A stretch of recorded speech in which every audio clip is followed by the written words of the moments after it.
Bonjour à tous, l'association de consommateurs UFC Que Choisir tire une nouvelle fois la sonnette d'alarme avec cette fois-ci les prix des traitements médicaux dans le viseur.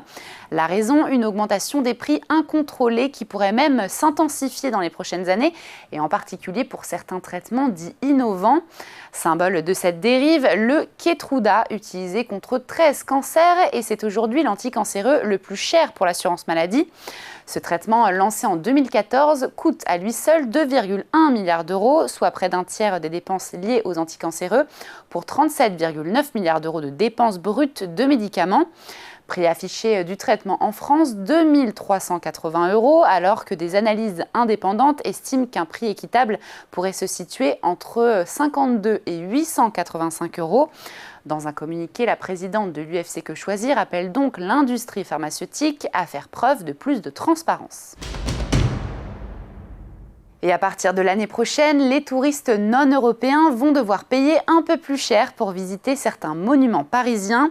Et oui, dans un contexte de restrictions budgétaires et pour soutenir l'entretien des édifices, le Centre des monuments nationaux va instaurer une tarification différenciée en 2026. Et c'est la Sainte-Chapelle, nichée au cœur de l'île de la Cité, qui a été choisie pour inaugurer cette mesure. Avec plus d'1 million de visiteurs par an, ce choix n'est pas anodin, puisque c'est l'un des monuments les plus visités en France, à la 3e place du réseau du CMN, derrière l'Arc de Triomphe et le Mont-Saint-Michel. Si le nouveau tarif n'a pour le moment pas été communiqué, l'entrée qui coûte aujourd'hui 26 € ne passera pas du simple au double, mais la hausse devrait quand même être significative.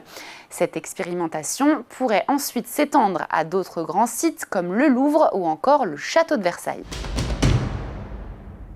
Recevoir un appel d'un animateur radio qui vous annonce que vous avez gagné un bon d'achat de 800 €, ça paraît trop beau pour être vrai. Et oui, depuis plusieurs semaines, de faux appels circulent au nom de prétendues stations de radio comme Trendy FM ou encore Classic FM. Le scénario est simple, votre numéro a été tiré au sort et jackpot, on vous promet de grosses sommes d'argent. Pour recevoir votre gain, il faut ensuite rappeler rapidement un autre numéro qui commence par 08 ou 09. Et mauvaise surprise, il est surtaxé. Pour éviter de vous faire avoir, soyez très vigilants. Si vous gagnez sans avoir joué, c'est très probablement une arnaque. Pour rappel, il ne faut jamais rappeler un numéro suspect, ne cliquez pas non plus sur un lien transmis par SMS. Et enfin, le plus important, ne partagez jamais vos informations personnelles. Et voilà, Parlons Cash l'hebdo, c'est fini. On se retrouve très vite sur Boursorama.